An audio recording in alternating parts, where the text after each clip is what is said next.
എന്റെ എന്നെ എന്നെ എന്നെ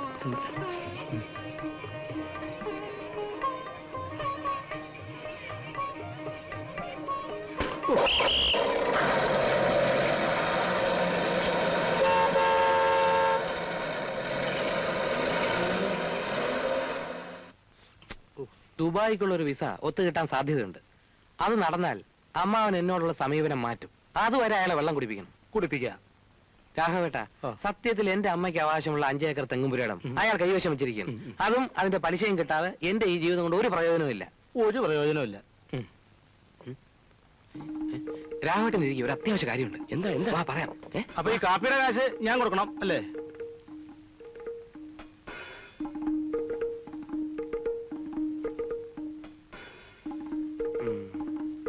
ഇല്ലേ, ഞാൻ നേരെ അങ്ങോട്ടേ ഇല്ല. നിങ്ങൾ രണ്ടാളും അവരെ കാര്യങ്ങൾ പറഞ്ഞ് ബോധ്യപ്പെടുത്തും. അവിടുത്തെ കാര്യം നീ ഏറ്റു, ഇവിടുത്തെ കാര്യം ഞങ്ങൾ ഏറ്റു. ശരി. ഒരാളെ അന്വേഷിച്ചു പോയിട്ട് അയാളെയും കാണാനില്ല. ഇതിപ്പോ ആരോട് ചോദിച്ചാലേ വഴി മനസ്സിലാവുക. അതിപ്പോ തങ്കപ്പൻ നായരുടെ വീട്ടിലേക്കുള്ള വഴി അവനറിയാം, പറഞ്ഞു കൊടുക്കട്ടെ. നമസ്കാരം. ഇവിടെ നേരെ പോയി കഴിഞ്ഞാൽ വലത്തോട്ടൊരു വഴി കാണും, അതിലേ പോകരുത്. ഇടത്തോട്ട് പോകുമ്പം ഒരു 2 ഫർലോങ് പോകുമ്പം വീണ്ടും വലത്തോട്ടൊരു വഴി കാണും, അതിലെ 3ാമത്തെ വീടാണ് തങ്കപ്പൻ നായരുടെ വീട്. താങ്ക്സ്. ശരി. പാവം എങ്ങനെ കഴിഞ്ഞിരുന്ന ആളാ, ഇപ്പൊ സ്വത്തെല്ലാം ജപ്തി ചെയ്യാൻ പോവാണത്രേ. ആളുടെ കാര്യമാണ് നിങ്ങൾ പറയുന്നത്? നീ എന്തിനാ വെറുതെ ജപ്തിയുടെ കാര്യമൊക്കെ ഇവരോട് പറയുന്നത്? ഇവരൊന്നും അറിഞ്ഞിട്ടില്ല സ്ഥിതിക്ക് ഇഷ്ടം പോലെ ആയിക്കോട്ടെ, അത് അവരുടെ കാര്യം. ഒന്ന് ചോദിച്ചോട്ടെ, അല്ല തങ്കപ്പൻ നായരെ പറ്റി ആണെങ്കിൽ അറിയാൻ ഞങ്ങൾക്ക് താല്പര്യമുണ്ട്. മകളെ പെണ്ണ് കാണാൻ പോവാണേ, ചെറുക്കൻ ഗൾഫിലാ. ദാരിദ്ര്യവാസികളുടെ ഇടയത്തിന് ചാണ്ട കാര്യം ഇവനില്ല. നിങ്ങൾ പറഞ്ഞില്ലെങ്കിലും ഞങ്ങൾ അറിയും. എന്തോ നിങ്ങളുടെ മുഖത്ത് നോക്കി കള്ളം പറയാനും തോന്നില്ല. ഒരു പെൺകുട്ടിയുടെ ഭാവിയുടെ പ്രശ്നമാണേ. തങ്കപ്പൻ നായർ എന്നെ എല്ലാ സത്യവും നിങ്ങളോട് പറയും. ഒരു കാര്യം ചെയ്താൽ മതി. എന്ത് ചെയ്യണം? നിങ്ങൾ കല്യാണ പാർട്ടീസ് ആണെന്ന് പറയണ്ട. വെറുതെ സ്വത്തുവരെ അന്വേഷിക്കാൻ വന്നവരാണെന്ന് പറഞ്ഞ് സ്വയം പരിചയപ്പെടുത്തുകയാണെങ്കിൽ എല്ലാ കാര്യവും തങ്കപ്പൻ നായർ എന്നെ തുറന്നു പറയും. ഓഹോ, പോകാം. ശരി. അങ്ങനെ താങ്ക്സ്. ഇന്നത്തെ സ്ഥിതിക്ക് 1 ലക്ഷം രൂപയെങ്കിലും അമ്മാവ് ഉടൻ കെട്ടേണ്ടി വരും. ഈ ഇൻകം ടാക്സുകാർ കണ്ണു വെച്ചാ പിന്നെ പോക്ക. ചതിച്ചല്ലോടാ അച്യുതാ. ഈ കരിഞ്ചന്തക്കാരെയും പൂഴ്ത്തിവെപ്പുകാരെയും ഒന്നും അവന്മാര് പിടിക്കില്ല. പാവപ്പെട്ട കൃഷിക്കാരന്റെ മെക്കെട്ട് കയറിക്കോളൂ. പാവപ്പെട്ട കർഷകനല്ലല്ലോ അമ്മാവൻ. കള്ളപ്പണം ഒത്തിരി ഉണ്ടെന്ന് അവന്മാർ വിചാരിച്ചു വെച്ചിരിക്കുന്നു. ഞാൻ പറഞ്ഞില്ലേ അമ്മാവ, ഒറ്റ വഴിയേ ഉള്ളൂ. ഉള്ള സ്വത്ത് എല്ലാം കടത്തിലാണെന്നങ്ങ് പറഞ്ഞേക്കണം. കാല് പിടിക്കേണ്ടെന്നാ മടിക്കണ്ട. ഈ വക കാര്യത്തിൽ നിന്ന് അഭിമാനം നോക്കിയിട്ട് കാര്യമില്ല അമ്മാവ. അവര് വരുന്നു.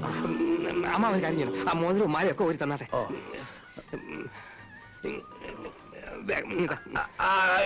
ഞാൻ വെച്ചോളാം, നീ വെക്കോ. അവന്മാര് പുറത്തു പോകുന്നവരെ അമ്മാവ് ഒരു കാര്യം ചെയ്യണം. അമ്മായി നന്ദിനി പുറത്തു വരാൻ നോക്കാം. നമസ്കാരം. നമസ്കാരം. വരൂ. വരണം സാർ, വരണം സാർ. അങ്ങോട്ടിരി. നമസ്കാരം. അങ്ങോട്ടിരിക്കാൻ.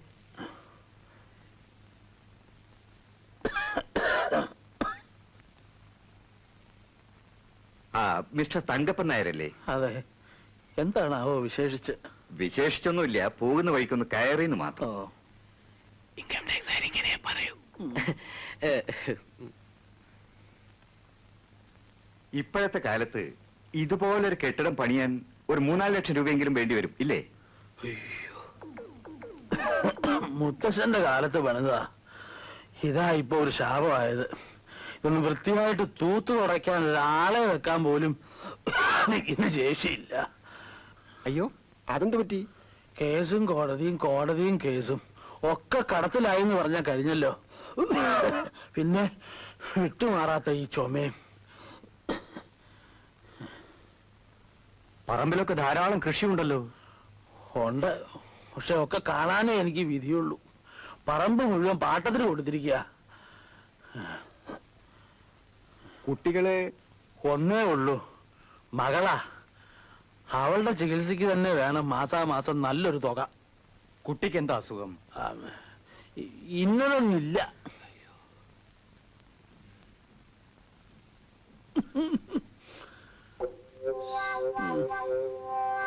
എന്നാ പിന്നെ ആരോഗ്യമൊന്നുമില്ല. എന്നാ ഞങ്ങൾ ഇറങ്ങട്ടെ. സന്തോഷം. അല്ല, മാറിയേക്ക്. കുടിക്കാൻ പോയി തൊലയിട്ടില്ല. ഇപ്പൊ എങ്ങനെയിരിക്കുന്ന അമ്മാവ? ഒരു അത്യാവശ്യം വന്നപ്പോ അച്ഛനും വേണ്ടി വന്നില്ലേ? അത് പിന്നെ അങ്ങനല്ലേ അച്യുതാ. നിന്റെ അച്ഛന്റെ കൊനഷ്ട ബുദ്ധിയും സൂത്രപ്പണിയൊക്കെ നിനക്കും കിട്ടാണ്ടിരിക്കുവോ? നീ അപ്പുറത്ത് ചെന്ന് കാപ്പിയും പലഹാരവും എല്ലാം കഴിച്ചിട്ട് പോയാ മതി. ചെല്ലേ. നിങ്ങൾ എങ്ങോട്ടേക്കാ? ഞാൻ കോങ്ങാറ്റ പോവാ. സമയമായിട്ട് വണ്ടി പോകുന്നില്ല. നിങ്ങൾ ചോദിച്ചാൽ നിങ്ങൾ വണ്ടി വിടുന്നുണ്ടോ? അദ്ദേഹം ഒന്ന് ഇങ്ങോട്ട് വന്നോട്ടെ. ഞാൻ കൃത്യസമയത്ത് ഓഫീസിൽ എത്തേണ്ടതാ. അദ്ദേഹം വന്ന് കയറി കഴിഞ്ഞാൽ പിന്നെ ഞാൻ പറപ്പിച്ചോളാം. പറപ്പിക്കണ്ട, ഓടിച്ചാ മതി. അവനോട് കേറാൻ പറ. അയ്യോ, അദ്ദേഹത്തോട് ഞാൻ പറയുന്നത് പറയെടുപ്പ് പോലെ നിർത്തി നിർത്തി പോകാനാണ്. ഞങ്ങൾ വല്ല കാളവണ്ടിയും പിടിച്ചു പോയിക്കോളാം. നീ ചിരിക്കണ്ട. നീ ചിരിക്കാറാമ്മ ഞാൻ പറയാൻ കേട്ടോ. ഇവിടെ മുന്നോട്ട് കൊരങ്ങ വണ്ടിയിൽ തുണിയിലാണ്ട് കുത്തിരിക്കുക. ആരെന്ന് പറഞ്ഞാലും ശരി, അദ്ദേഹം വരാതെ വണ്ടി വിടാൻ ഒക്കൂല. അല്ല, അദ്ദേഹം വരാൻ താമസം ഉണ്ടെങ്കിലേ ഞാൻ പോയി ഒരു ചായ കുടിച്ചോണ്ട് വന്നാലോ? ഇദ്ദേഹം ചായ കുടിക്കാൻ പോകുമ്പോഴേ അദ്ദേഹം വന്ന് കയറിയാലോ? എന്ത് ചെയ്യും? നിങ്ങളൊന്ന് വിളിക്കുന്നേ. വലിയ വലിയ ആളുകളെ വലിയ വലിയ കാര്യങ്ങൾ സംസാരിക്കുമ്പോൾ വിളിക്കാൻ പാടില്ല. തെറ്റാ. You understand? ഇതാ കണ്ടോ. പിന്നെ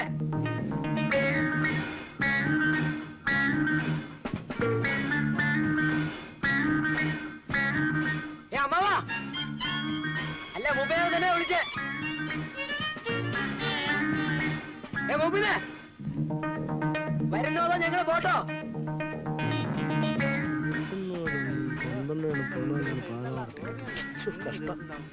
ആർക്കാടാ ഇത്ര ധൃതി? അത്ര ധൃതിയല്ലെങ്കിലേ ഒരു എയറോപ്ലെയിൻ പിടിച്ചങ്ങ് പോ.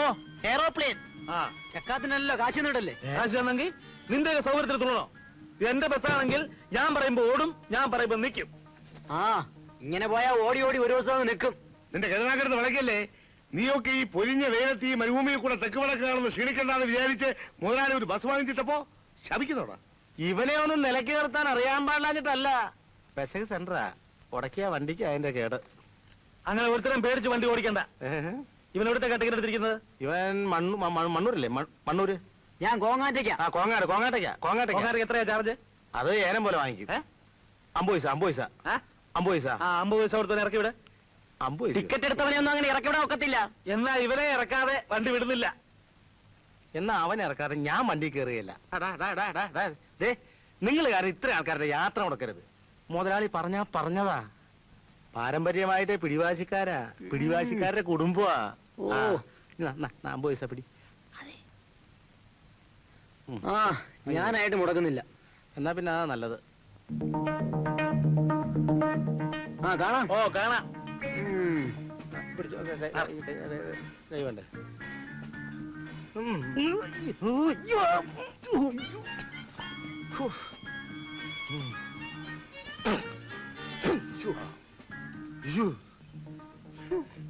വണ്ടി വിടറോ?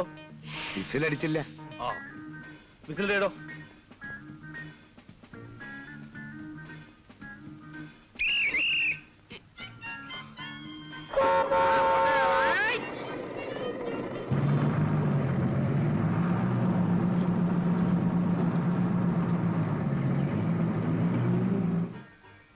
ഉദ്ദേശിച്ച സ്ത്രീധന തുക കിട്ടാത്തതുകൊണ്ട് തന്നെയാണ് ഇവന്റെ കല്യാണം ഇത്രയും വൈകിയത്.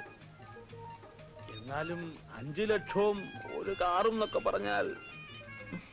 കുവൈറ്റിൽ 2 പോഷ് ഫ്ലാറ്റുകൾ, 3 ബെൻസ് കാറുകൾ, 9 ബോട്ടുകൾ, അങ്ങനെ പലതും സ്വന്തമായി ഉണ്ട് എനിക്ക്. അങ്ങ് കുവൈറ്റിലല്ലേ? അതുമല്ല, ഇത്രയൊക്കെ സൗകര്യങ്ങളുള്ള സ്ഥിതിക്ക് കുറച്ച് രൂപയ്ക്കും ഒരു അംബാസഡർ കാറിനും വേണ്ടി കല്യാണം എന്തിനാ മാറ്റി വെക്കുന്നത്? 4 ആള് ചോദിച്ചാൽ ഞാൻ ഇത് സമാധാനം പറയും മിസ്റ്റർ തങ്കപ്പൻ നായർ. പിന്നെ ഈ സ്ത്രീധനം എന്നൊക്കെ പറയുന്നത് സ്റ്റാറ്റസിന്റെ പ്രശ്നമാണ്. സ്ത്രീധനം മേടിച്ച് സമ്പാദിക്കാനൊന്നുമല്ല. ഇത്രയും തരാൻ ശേഷിയുള്ള ഒരു കുടുംബത്തിൽ നിന്നാണ് ഞാൻ കല്യാണം കഴിച്ചെന്ന് പറയുന്നത്. എനിക്കൊരു അന്തസ്സല്ലേ? ഞാൻ പറയുന്നത് വേറൊന്നും കൊണ്ടല്ല. പണമല്ല ജീവിതത്തിൽ വലുത്. കൂടപ്പിറപ്പുകളോടും സഹജീവികളോടുമുള്ള ബന്ധം, അതിൽ നിന്നുണ്ടാകുന്ന സ്നേഹം. എന്താ ശങ്കര?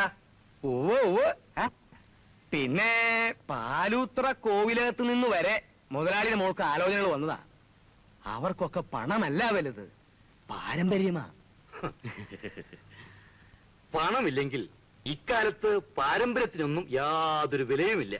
പെൺകുട്ടിക്ക് വലിയ സൗന്ദര്യം വേണമെന്നോ ഇംഗ്ലീഷ് സംസാരിക്കണമെന്നോ ഞങ്ങൾ ആവശ്യപ്പെട്ടില്ലല്ലോ. പക്ഷേ സ്ത്രീധനത്തുക ഒത്തുകിട്ടിയാൽ ജാതക പൊരുത്തം പോലും ഞങ്ങൾ വേണ്ടെന്ന് വയ്ക്കും. അതെ.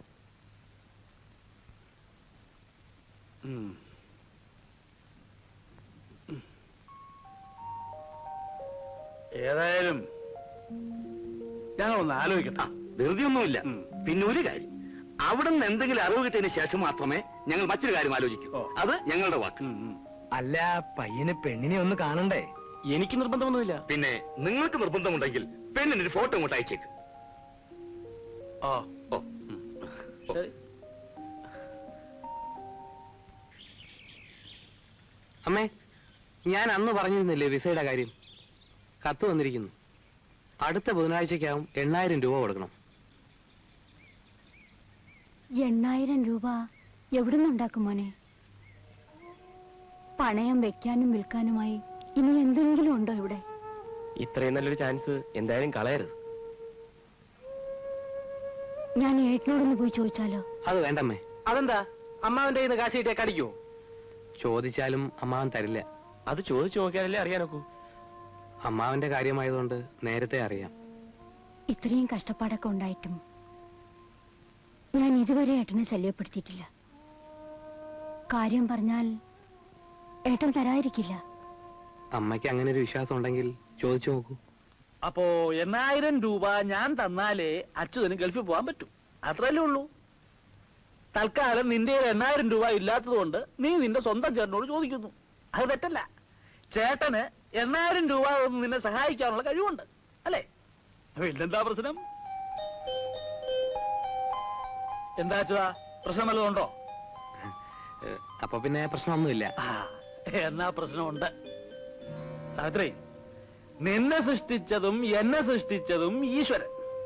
ആ ഈശ്വരൻ തന്നെയാണ് എന്നെ പണക്കാരനാക്കിയതും നിന്നെ പാവപ്പെട്ടവളാക്കിയതും. എന്താ അതിന്റെ കാരണം? എന്തോ ഒരു കാരണമില്ലേ? ഉണ്ട്. ഓരോരുത്തരുടെയും കയ്യിലിരിപ്പിന്റെ ഫലം. സത്യം പല്ലി കളിച്ച കേട്ടില്ലേ? സർവശക്തനായ ഈശ്വരന് പോലും നിന്നെ സഹായിക്കാനുള്ള മനസ്ഥിതി ഇല്ലെന്നിരിക്കെ ആ ഈശ്വരനെ മറികടന്നുകൊണ്ട് ഞാൻ എന്തെങ്കിലും ചെയ്താൽ എന്തായിരിക്കും അതിന്റെ ഫലം? ഈശ്വരൻ എന്നോട് പറയും, എടാ തങ്കപ്പ, സ്വന്തം ഇഷ്ടപ്രകാരം കണ്ട തെണ്ടിയുടെ കൂടെ ഇറങ്ങിപ്പോയ ഒരുത്തിയെ ഞാൻ ശിക്ഷിക്കാൻ നോക്കുമ്പോ നീ അവളെ രക്ഷിക്കാൻ നോക്കുന്നോടാ തെണ്ടി. നിന്റെ സകല സ്വത്തുക്കളും നശിച്ചു പോട്ടെ. അങ്ങനെ എന്റെ എല്ലാ സ്വത്തുക്കളും നശിച്ച് ഞാൻ പിച്ചപ്പാറ എടുക്കുന്നത് നിനക്ക് കാണണോടി സാവിത്രി?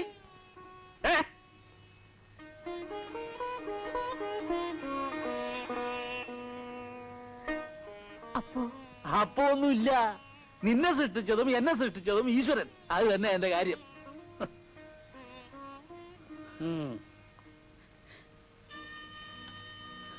നാത്തോനെ, വരൂ, അത്താഴം കഴിച്ചിട്ട് പോവാം. വേണ്ട, അവിടെ ആരുമില്ലല്ലോ. ഞങ്ങൾ പോട്ടെ. അച്ചേട്ടാ, കഴിച്ചിട്ട് പോയാ പോരെ? വേണ്ട.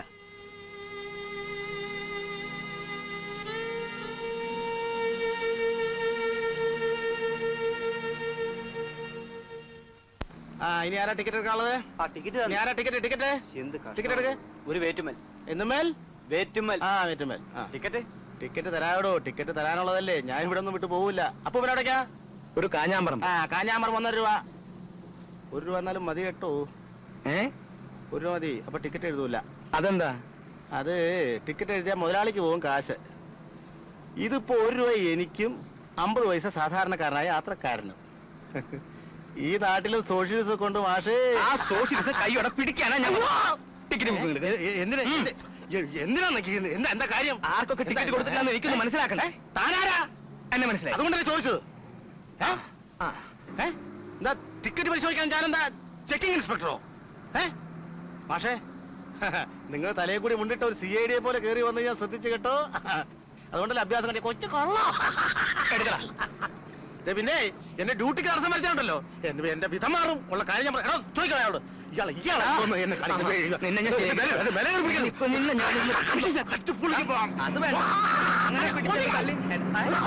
അയ്യോ അയ്യോ അയ്യോ വണ്ടി പോട്ടെ.